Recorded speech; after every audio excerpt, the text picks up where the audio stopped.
Well, welcome everyone to the second session of our Summer of Law program here at Kent Law School.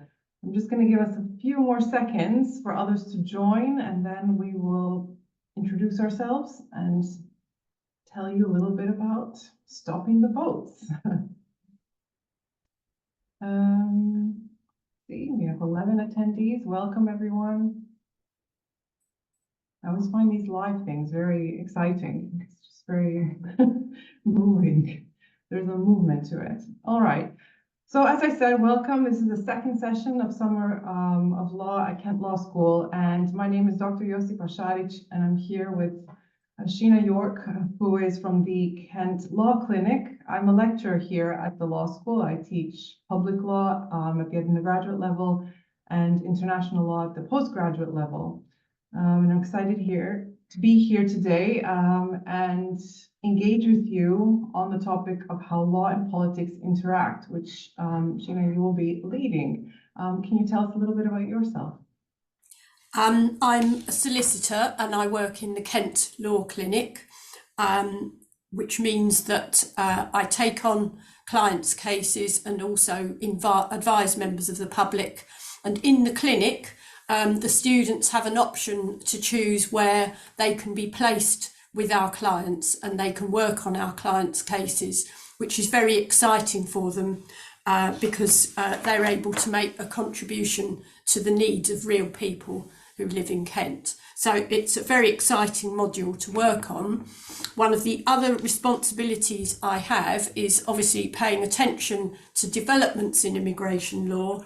And so I'm going to be talking about some of the most outstanding recent developments today.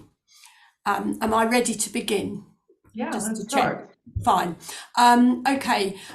Here you see why you may be thinking to yourselves, why is there a picture of a rather derelict old boat tied up to a jetty somewhere in Scotland? And if you look very carefully, you'll see the name on the side of the boat, Serco, which is a big outsourcing company that has responsibility for housing asylum seekers in the UK. And so I was wondering when I stood by that boat, how many asylum seekers they had living on there. Okay. The issue of stopping the boats and sending asylum seekers to Rwanda raises the questions that I've put here. You may think that if you come and study law at university, you're simply preparing for a career as a lawyer and learning the rules and the ways in which we resolve disputes between each other or between people and companies or between people and the government. But every so often, government policies lead to laws being introduced which actually can't work. And if I speak in ordinary language, just make a mess of that particular part of the legal system and cause a lot of unintended consequences. And that forces us as lawyers to look at that framework and look at how it relates to other issues such as the economy. And when we're talking about immigration law, it even makes us have to ask ourselves, who are we talking about when we speak about law and society? And I'm suggesting that when I say the present government, you realise that they won't be the government probably for much longer. I wrote this before the general election was announced. And so I was talking about some very sharply created policies about sending asylum seekers to Rwanda. But broadly, you think about it, immigration policy is based on who we would include in our democracy. First of all, who can vote and who can choose what kind of society we want to live in. And secondly, who we want to be allowed to come here and remain here and enjoy the benefits of our society. And so I've given some examples here of the kind of things that are produced in public that we don't have to pay for privately. And if we didn't want any of those things, you wouldn't need to have immigration laws, because people could just come here and live, and that would be that. But since we want to provide certain benefits to people who live in this country, then we have to decide who's going to enjoy those benefits. And so for the last 50, 60 years, 70 years, we've had immigration law, which is fundamentally being determined by a tension between businesses wanting cheap labour and also the government wanting cheap labour, and communities that are suffering from deindustrialisation and so on, who are desperate to preserve jobs and preserve their living standards. So what we see in particular, and where the Rwanda policy is coming from, is the arrival of a different type of migrant, asylum seekers. And you could say that there's always been people who've forced to flee their countries, but for about the last 40 years, it's been possible for people to travel long distances to other countries to seek refuge. And so we've seen plenty of people trying to arrive in Europe from outside Europe. I think it's necessary to say that whatever political slogans countries put forward, no Western countries ever really welcomed refugees. And I could, if I had more time, I could give you some big historical examples of this.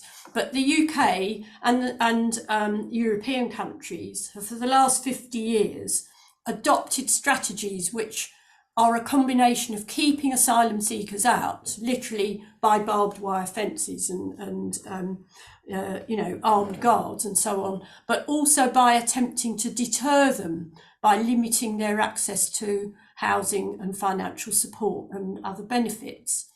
And it's possible to say that up till about 2010, this worked in Britain. And when I put worked in inverted commas, I mean, it wasn't ideal and nobody would recommend what happened, but it was simply that not a great deal of people arrived and they were able to live on the little money and poor accommodation that the government provided for them until they were allowed to stay lawfully.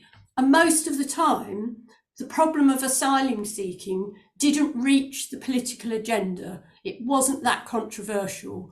Individual people didn't feel threatened by there being asylum seekers coming and living in a street they lived in or in the same block of flats or anything. But we may all be able to think of our own experiences which tell us what's been happening in the last 14 years, which is that the new government that came in 2010 introduced austerity, which meant very, very significant cuts in every part of public expenditure. And the important things for the discussion of immigration control is that, first of all, the bureaucracies were cut. And you think any government department which is managing rights and entitlements to anything, like the Department of Work and Pensions, or a local authority housing department, or the Home Office dealing with visa applications, if you cut the number of people working on those tasks, you just get delays and backlogs and people stuck in the system. Okay, and when you have people stuck in the system, you have to think they're still alive, those people. They still need 3 meals a day and a roof over their head. And while they're stuck in the system, only the government can provide for them. So the second thing that happened under austerity was that public infrastructure, from housing, courtrooms, prisons, detention centres and so on, have declined, haven't been replaced, and certainly not been increased. So to summarise, we're saying, why have they introduced the Rwanda policy? We've got nobody to deal with the applicants, and so the applicants are just stacking up with nowhere to go. and there's actually nowhere to put them while they wait. And so you can see government officials and government ministers looking at this situation and thinking, what on earth are we going to do about this? And because it had now reached a level of public controversy, in my view, this is what's led them to arrive at policies which are supposed to be absolute. Nobody will stay here. Nobody must be allowed in. Nobody will be allowed to go to court, and so on. Josipa, are there any comments in the chat? So I have a question, actually. Well, Okay. our attendees are reflecting on what you've just explained to us and coming up with your own questions. So please do, if you have a question, if you want a clarification on something, pop it into the chat and we can answer the questions as we go. So feel free to engage in that way. But my question is whether you can tell us a little bit more about why can't we just stop the boats if there is this situation, you know, in the country where it is where we're unable to actually deal with the applicants. Can we stop the boats?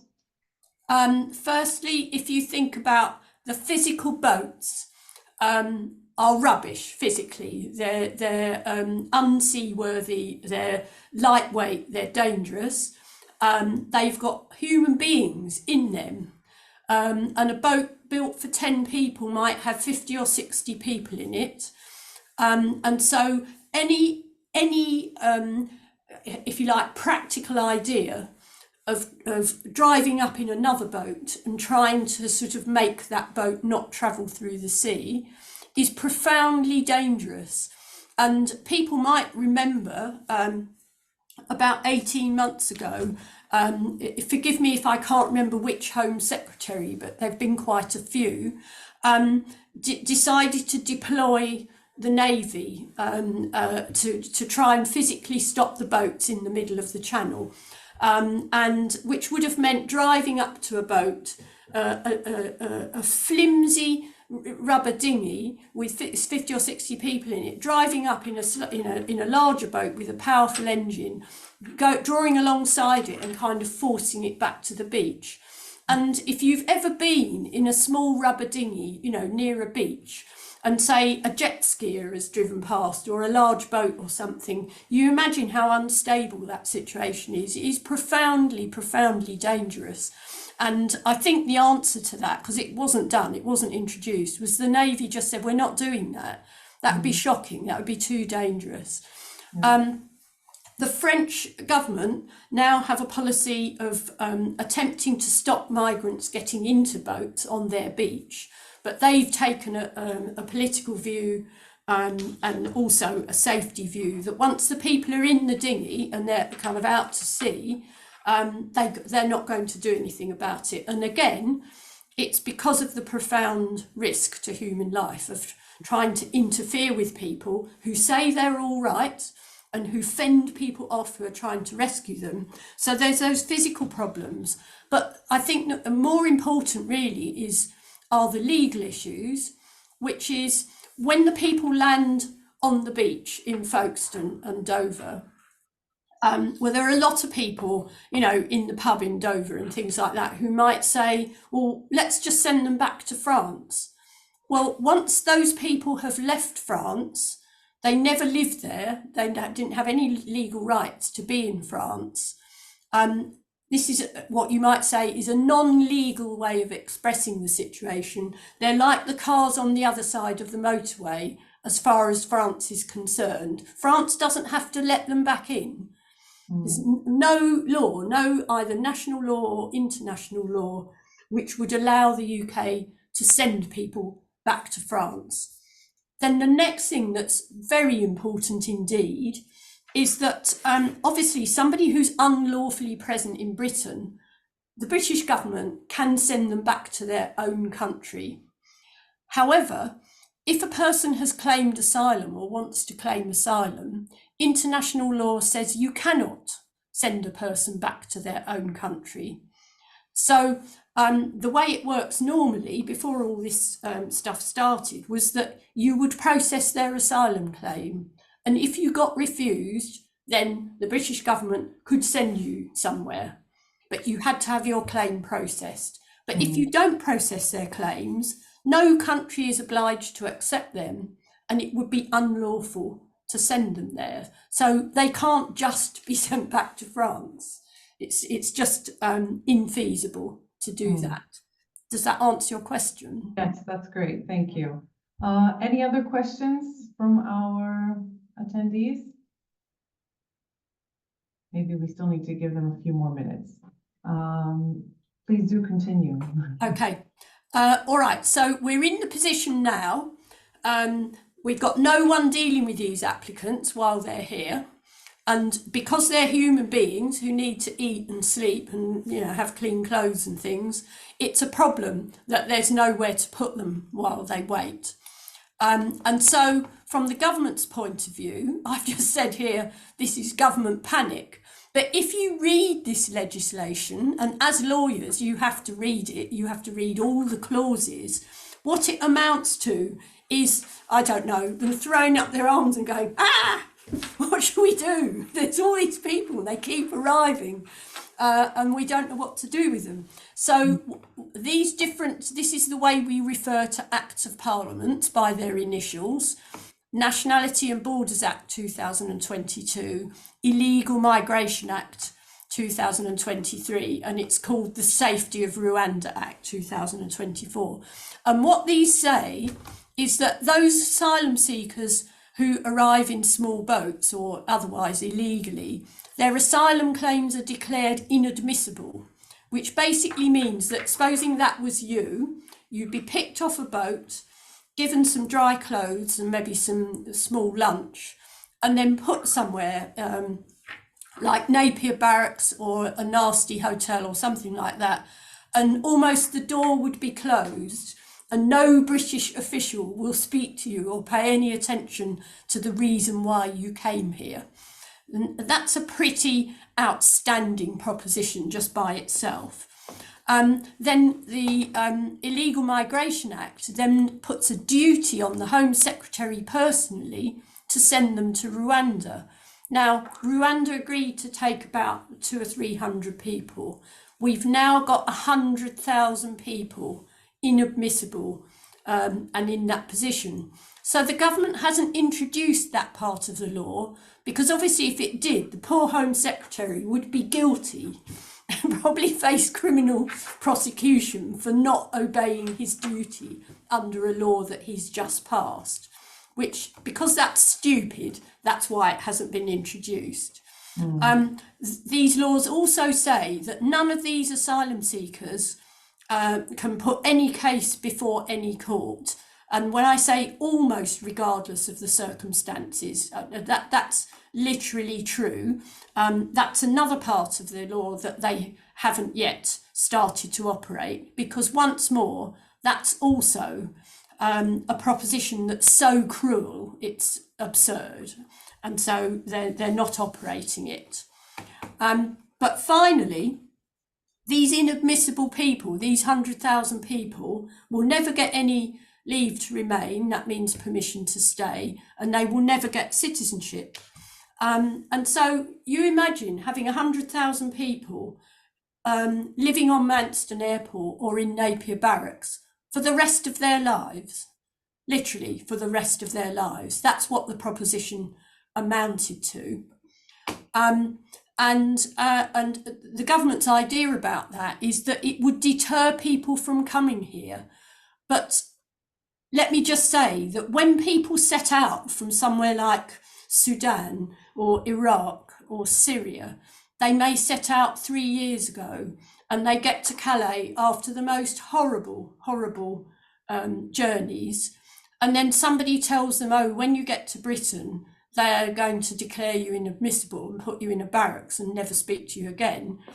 They just go, well, that can't be worse than what I've already suffered. It can't be worse than that. And so they set out anyway. And so that's the difficulty the government was in. So given that we're faced with panic and impossible legislation, as I said at the beginning, lawyers, thinking lawyers who've got to operate all this stuff, think, why do we think the government is cracking down so hard on asylum seekers. And a lot of people say that it's just right-wing arguments and right-wing newspapers and so on and so forth. But you can see that I'm quite old and I've been working in this field for about 40 years, and there have always been right-wing media and right-wing politicians complaining about migrants and asylum seekers. But what we're seeing now is something completely different. We're in a world where everything is broken, you know, from potholes to queues in hospital A&Es and so on. And the two main issues arising around asylum seekers is the delay in dealing with their applications, but much worse, Britain's housing crisis. So before I speak about that, are there any questions? Yes, we have one question. So Samuel is asking, how do criminal groups enable migrants and asylum seekers? So asking a question relevant to how asylum seekers are coming to the country, and whether there is other actors engaged in this process. So how do criminal groups enable migrants and asylum seekers? That's a really, really interesting question. And I could tell you, I could answer that first of all by saying a bit of history, which is when I first started encountering asylum seekers in the 1980s and early 1990s, asylum seekers who at that point were coming from places like Somalia and Eritrea and so on. And what people did then was they may have borrowed their sister's passport or got a forged passport and just got here by themselves by plane. Or maybe if they had a bit of money, they would pay somebody they knew to get them a forged passport. And so you can see the beginnings of what are now called criminal gangs were arose from people just taking their own initiative and starting to travel themselves. And then you started to get people. I had clients, literally a Somali family clinging to the underneath of the Eurostar train, like under the carriage where, you know, where the wheels are, and people getting into, crawling into the backs of lorries and things like that. But gradually, like anything, in fact, just to say, the first small boats were just groups of mainly blokes from Iran who bought their own rubber dinghy and thought it's only 20 miles, it can't be that bad. And so in 2019, people just started effectively buying their own rubber boats and coming. But then, like everything, organised crime, you could say, is an early form of capitalism, just moves in and starts to offer a service. And I put it that way deliberately because to the migrants, they are offering a service. Obviously, what also they're doing is forcing people to take that service, extracting money from them, extracting money from their families back home. Absolutely indescribable examples of exploitation and so on. So if you think about it, you've got a spectrum between people paying their mate, who's a border guard, to let them in at one end, or to, you know, let them borrow a passport or something. And then right at the other end, you've got big organised gangs who are trafficking women for sexual services. They're trafficking drugs. They might be smuggling cigarettes, which might have duty on them. You know, they'll get into any type of organised criminal activity that will pay.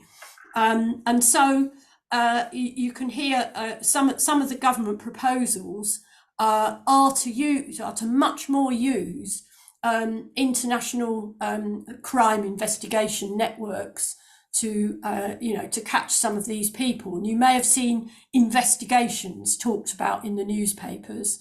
So, but it's important to see that it's on a spectrum of somebody helping themselves, somebody getting their family to help them, somebody clubbing together in Calais and buying a dinghy between them, you know, all sorts of models.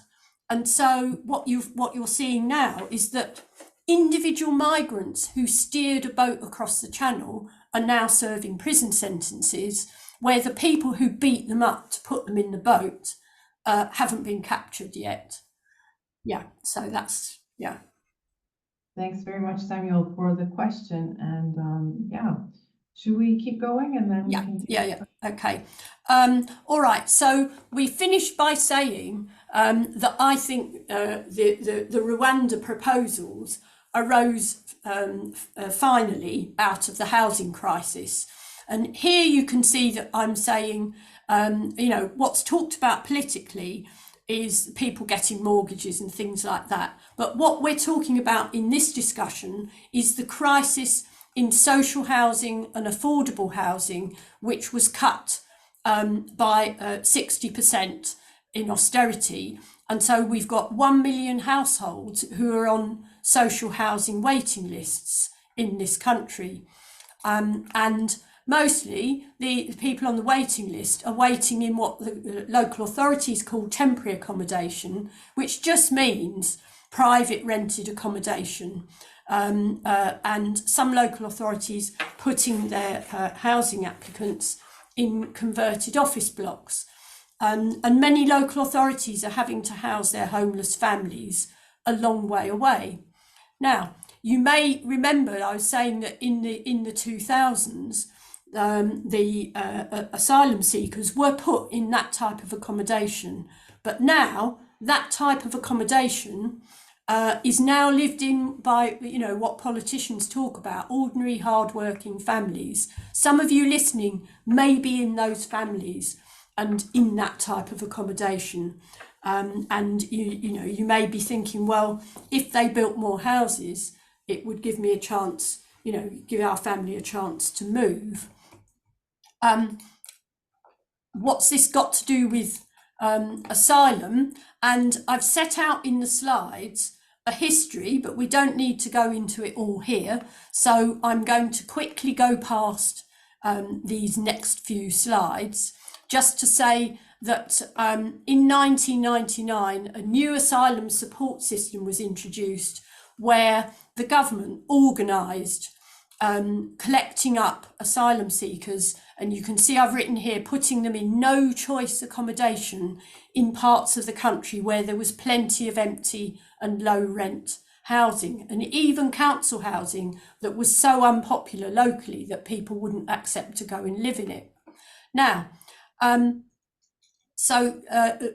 what happened was that in the 2000s, although thousands more asylum seekers were arriving, they had somewhere to live, and they didn't raise significant controversy for that reason at that time. But now, well, in the last 10 or 15 years, you've seen smaller numbers of asylum seekers arrive, but as I said before, nowhere to put them. Okay, so we're going quickly on. So what happened was that the new Conservative government let contracts to outsourcing companies. Okay, so Josipa, perhaps we can ask people in the audience who might know what an outsourcing company is. Yeah, does anyone know? Does anyone know what an outsourcing company is? You can pop in your response in the chat or the Q&A. I don't know how it works. Okay, so okay, outsourcing companies are big private companies that don't make anything and they don't do anything. What they do is they apply for government contracts to provide something. And you might remember after Brexit, a company won a contract to provide ferry crossings across the Channel, which had no ferries and had never run a ferry company before. These outsourcing companies were contracted by the government to supply accommodation for asylum seekers. And 10-15 years ago, there wasn't really any concern or any evidence that these companies going around to places and hoovering up cheap rented accommodation was going to affect local house prices. But in 2019, 2020, you can see here that government reports start to notice problems with these companies not being able to meet their targets. People spending too long in initial accommodation, in ordinary language, means people living in hotels because there aren't any cheap rented flats to put them in. And for the first time, you start to see difficulties, and that people put in hotels which is costing £8 million a day, which is just shocking from any point of view. The hotels are not luxurious. They don't have the same standards as when they're used for ordinary people to go on holiday. Worse food, less cleaning, cheaper staff, all that kind of thing. And then in October 2022, some around 1,000 people were put in tents in the autumn and the winter at Manston Airport. And there were things like 25 families to a tent with one toilet. People started to get infectious diseases and somebody died. Okay, so you can see the housing shortage, immediately forces the government to have to think of what I've called wartime and novelty solutions. So you might have heard people talking about the Bibby Stockholm barge, which was okay for oil workers in Shetland because there was one person to a room, and obviously they weren't in prison on it. They could just go ashore and walk around the town and spend their hard-earned wages and so on. But the Bibby Stockholm barge, it's got many more people to a room, and it's docked in a place where the people can't just go out when they want to. Then you've got these two RAF bases, which are supposed to receive asylum seekers. And the shocking thing is how much these solutions cost. So the barge cost £1.6 billion to rent for maybe a couple of years. And then the Home Office has wasted £3 million on places that it won't use. And this is the two RAF sites, the Home Office said would cost £5 million each to get ready. They've spent 76 million on them. And here is Rwanda was set to cost £2 million for each of the migrants who was sent there. And each of you can imagine, if you're an asylum seeker and somebody says, we'll spend £2 million sending you to Rwanda, you could just put your hand up and say, well, you could give me a lot less than that and I will live in reasonable comfort in Margate. It's far cheaper to have you living in Margate than trying to run a scheme like that. Is there any comments on any of this? Yeah, I mean, we have some questions. Yes. And I think they kind of relate really well with what you're explaining about how the government, is found in this impossible situation with the decline of the housing and using outsourcing companies and these horribly high costs that don't seem to be delivering anything. So we have one question, the first question from Holly, who is asking, do you believe things will improve with a possible new government? And if so, how? Okay, can I leave that question to the end, because there's a slide. There is a slide on what might happen. Is that okay? Ask Holly if she's Absolutely, and I'll make sure that we return to that. And the other question that came up is from Sina, and the question says, how do the asylum seekers positively and negatively affect the communities that they live in? So here we're thinking about the context in which this is happening. Okay, the answer to that very much in the short term, like when the asylum seekers have only arrived recently and haven't been here for very long, the answer to that will depend probably quite strongly on where they're put and what type of accommodation they're in, because you find situations where asylum seekers, if you like, their accommodation itself isn't causing any local problems, and they're allowed to go out. They start volunteering and getting involved in local activities. Like I know of an asylum seeker who arrived, and this is just through a friend who works for a charity.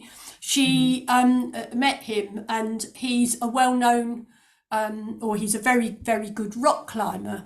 And so she made funds available to enable him to go to the local climbing wall. And now he's just a regular participant. And there's other places which encourage asylum seekers to join, I don't know, park run, or to all sorts of things. And as soon as people are able to meet asylum seekers in you know, you'd say in normal social ways, they get on just as well or badly as any British people might get on if they were, you know, put somewhere they didn't know anybody. You have to start going out and making acquaintances and joining in and things like that. And in the long term, I'd say most of the asylum seekers that I acted for, say in the 1990s and 2000s, who got leave to remain, they've got jobs, they've got families, they've got British citizenship, they vote, they do everything that we all do. And so that kind of integration takes time, but there's no difficulties in their way, so long as you know, they've got somewhere to live that doesn't impinge negatively on their immediate neighbours. The other example, the opposite example, of course, is where you have 150 young men put in a hotel in poor conditions in a small country town where there's absolutely nothing for those young men to do at all. And no wonder the people who live in that town don't like it, because there's going to be one or two of those young men at least that are going to go out and cause a nuisance of some sort. And that's going to give the asylum seekers a bad name. And then you think to yourself, well, I wouldn't have put them there, you know, I wouldn't have started from that idea. That's not a very good idea. And so, yes, if they're dispersed in the community and in such a way that they're not deprived of literally anything to do, then they integrate just as well as anyone else does. Yeah. Yeah, great. Maybe we can continue and then we can return to some questions. Yeah.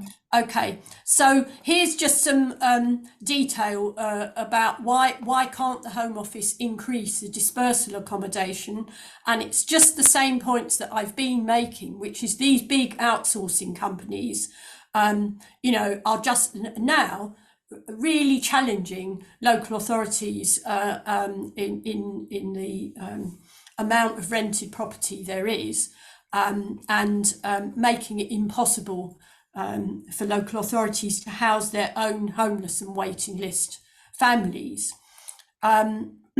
So, and here's some more examples of this. Here's a local authority report where at the bottom it just says Clear Springs is not just willing to pay higher rents, it pays higher incentive payments to landlords to encourage them to cooperate. And I've read adverts from Clear Springs and Serco, which have said, calling all landlords, we will rent your property for 5 years, no lettings fees, no repairs, no anything, just leave it all to us.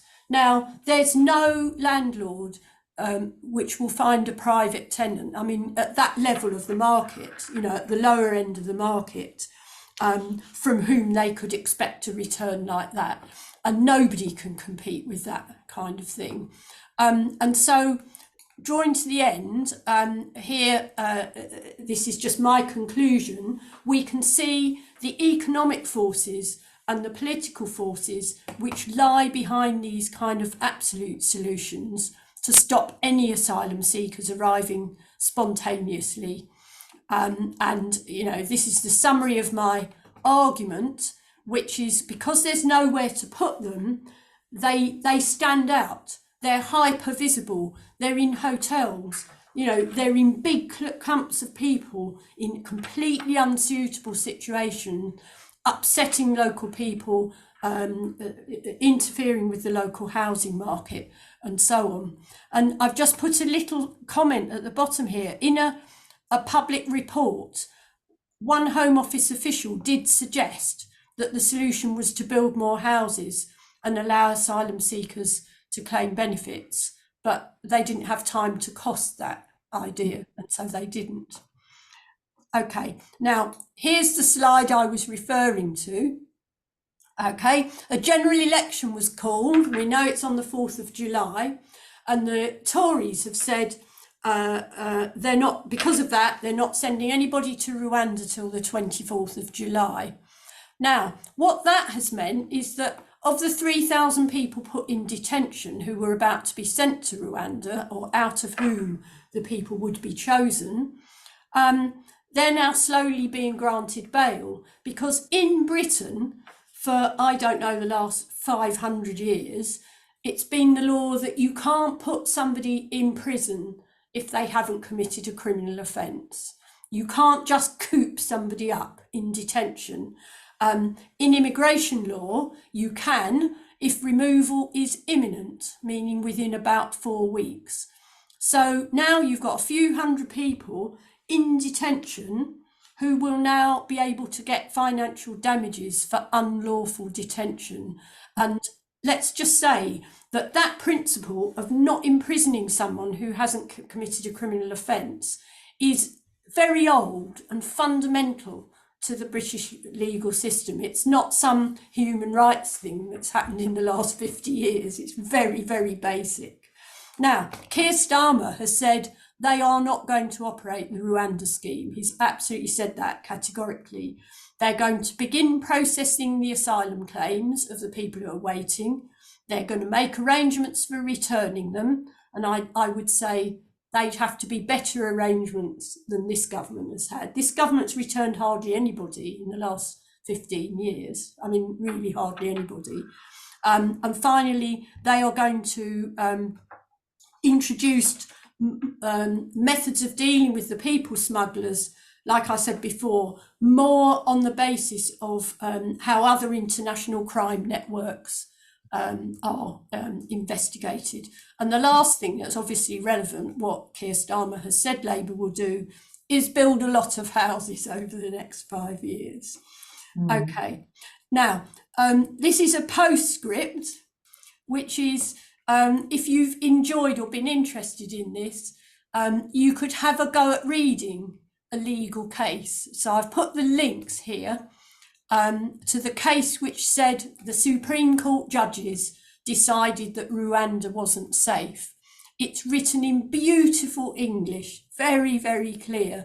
And you might be interested to see, how do judges discuss a problem like this? Just how do they do it? How do they lay out the arguments? And how do they come to their conclusions? Okay, the next one's a more complicated one, because this is a Northern Ireland case which said that the Safety of Rwanda Act is incompatible with the Good Friday Agreement, the Windsor Framework and the Brexit Withdrawal Agreement.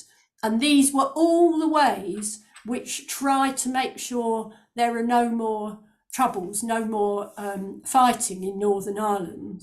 And these are big treaties that, you know, the United States is a party to one of those treaties. And suddenly they find that some small piece of legislation about asylum seekers would interfere with those pieces of legislation. And this is another thing that you have to think about, is when you ever hear a politician saying, we don't want these boats arriving, we've got to pass a law to prevent it. Well, what other laws are those laws going to interfere with? And you have to think about it.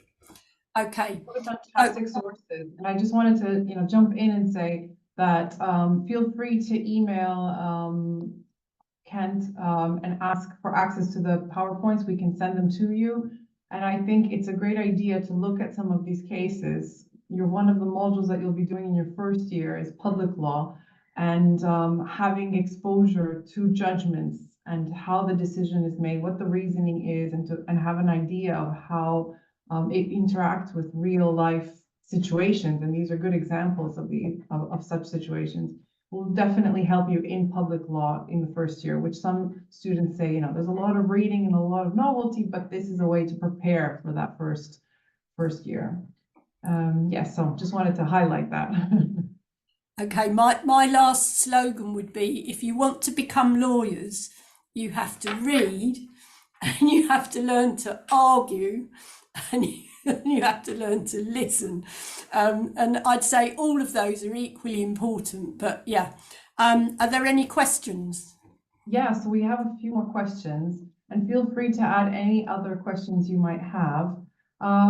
Another question is asking, why is government so hard on asylum seekers? And I think that you kind of addressed this throughout your presentation, so maybe kind of remind us, what is your idea of why the government is so hard on asylum seekers, this particular government, since we have the elections in July? Well, I would say what's interesting about that is that from the 1980s, when asylum seekers first started arriving in Britain in any numbers, and also in Europe, one of the first things that the British government said was just thinking about people arriving to claim asylum is a division between those who meet the Refugee Convention definition, which is that you personally are going to be persecuted by your government if you go back for 5 specific convention reasons.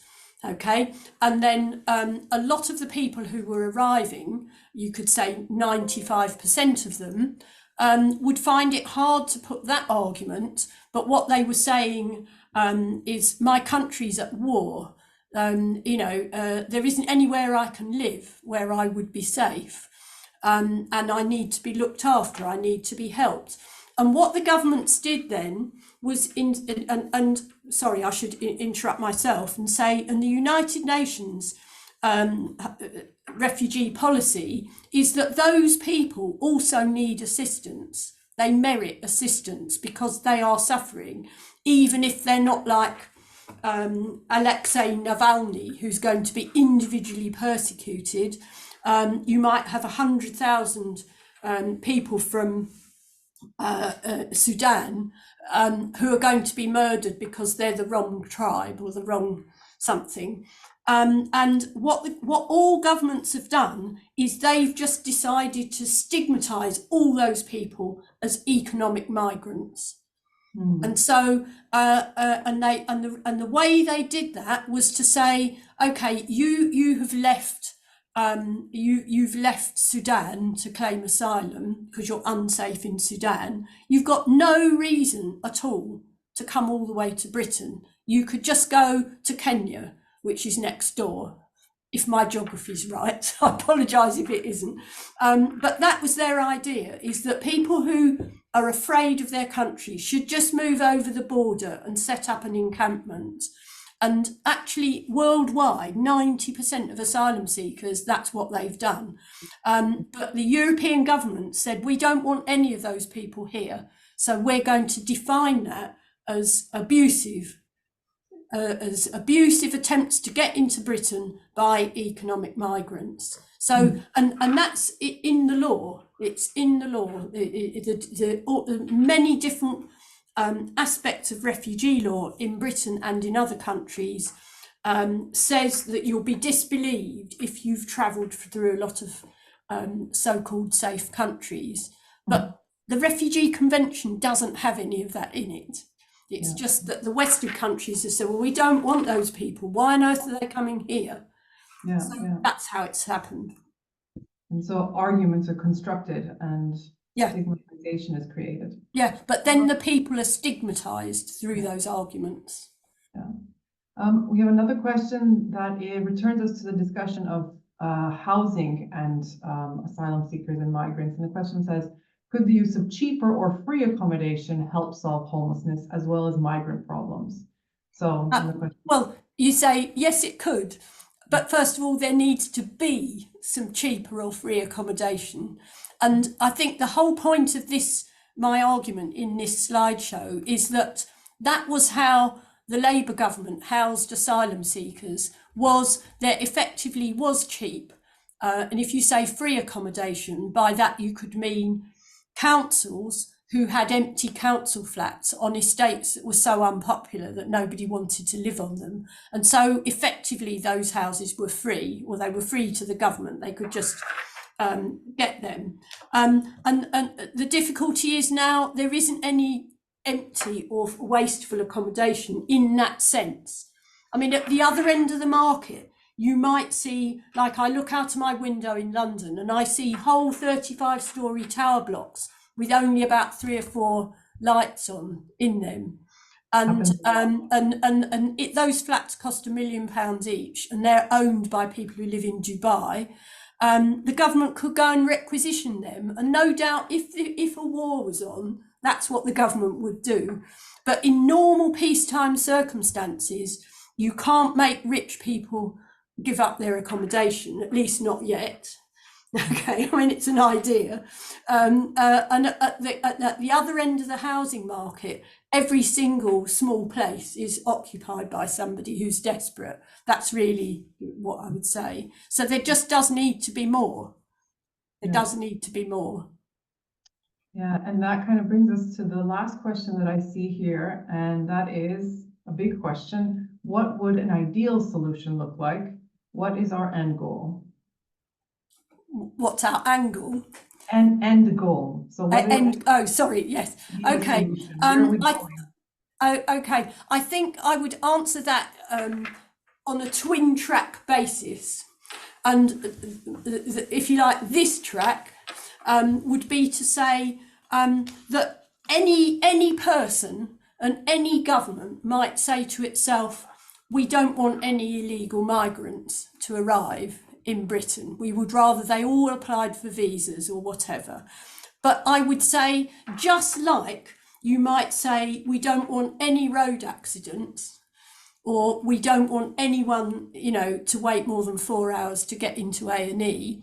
You can have a government policy which is trying to reduce something, but you can't eliminate it. It's just impractical.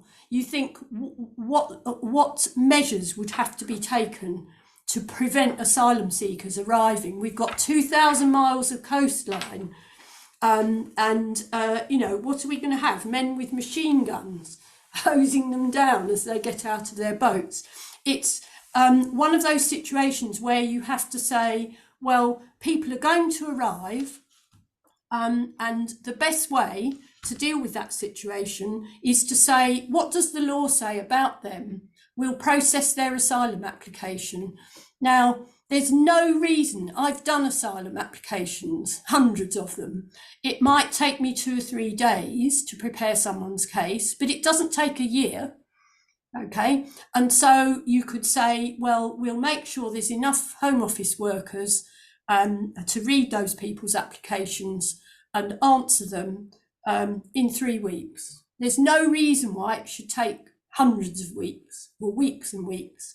And so at a stroke, you've reduced the number of people who are having to be supported by the government, because either they get refugee status and they join the rest of British society, or if they fail, then they do need to be removed effectively back to their own country. And if you operated an effective asylum policy, because asylum isn't a reward for getting here, it's a consideration of an internationally recognised status for that person.